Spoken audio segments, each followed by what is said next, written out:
Hello, welcome to my video. My name is Steve Inman, and today I will be discussing with you my worship experience uh, in my faith, my daily walk with Christ, and how it's got led me to grow in Him from my childhood to the present and hopefully beyond. So, let's begin. My worship experience begins when I was a child, basically, with the church services that I grew up in. I lived on the East Coast, Pennsylvania. um, I also lived in the Appalachian Mountains in Kentucky.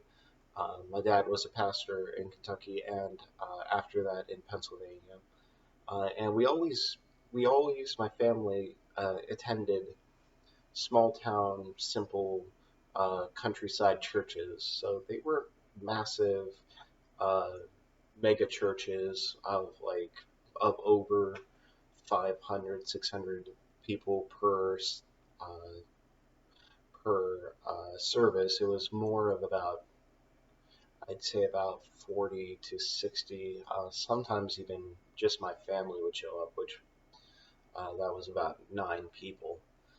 So it wasn't, it was not really as profound as you might say in the fellowship department, being able to look over to the other side of the congregation and not even recognize the person there.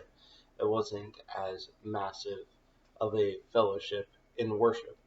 Um, but as far as music is concerned, we grew up with hymns, a lot of hymns growing up, and I adore hymns to this day. They, I know a lot of people who grew up in that kind of upbringing. Of they kind of became bored with process the process of hymns and uh, just how slow paced they usually are, or just how old and antiquated they appear to be. That is not the case for me. I it resonates in my soul.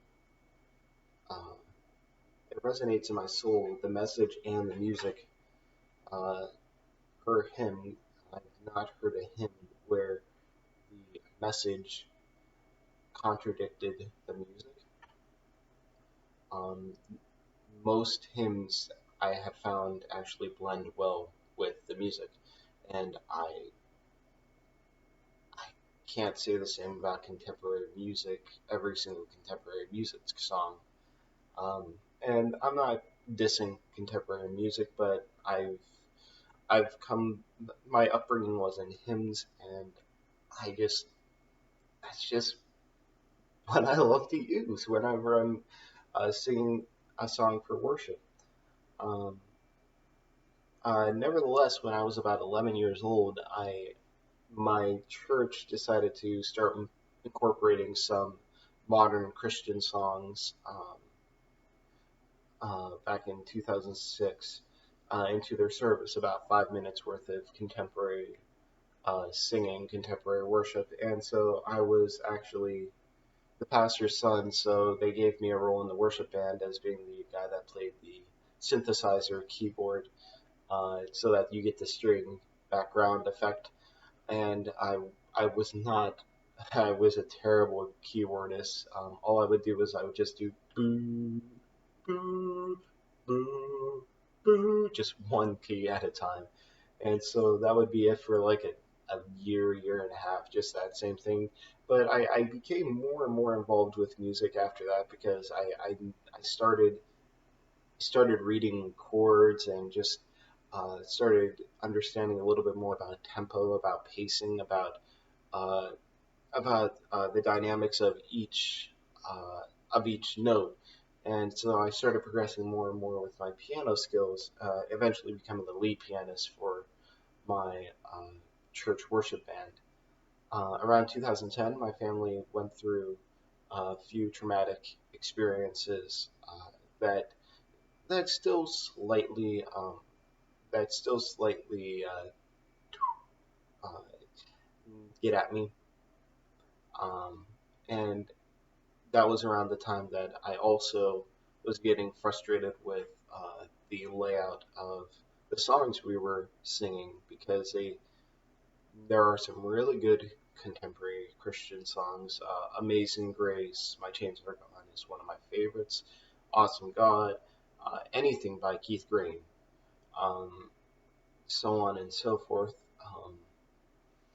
But the stuff we were singing at the time and at the time and at the period of my life that I was going through, I couldn't relate to the message because it was all about how happy I am to be serving Jesus, how awesome it is to serve Jesus, and how great life is because we serve Jesus. And my life sucked. It didn't connect. The music always was just the standard first, fifth, minor sixth, fourth chord progression, uh, and or the first, fifth, no, not first, fifth, first, fourth, fifth. Sorry, first, fourth, fifth, first, fourth, fifth chord progression, and I just couldn't stand that repetition. It irked me so much because I was going through a life where it was just all chaotic. My whole world was collapsing around me, and that was just the same chord progression over and over and over, and it drove me nuts.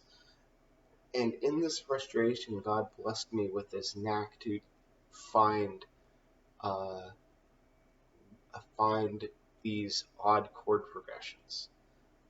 It started out with just a simple minor first to a major sixth to a major third to a minor fifth, which the chordal fifth or the chordal third of that minor fifth gets raised to make it a major fifth. So it would be, um, and it's an interesting sound. It's not a great or a strong chord progression, but it's not bad. It, it's not bad at all because it kind of was for me the beginning of a long journey of creating songs which didn't stick to a single method, because my life has not been like others uh, where I was uh, to a formula, where everything in my life was just simple and watered down. That's not me.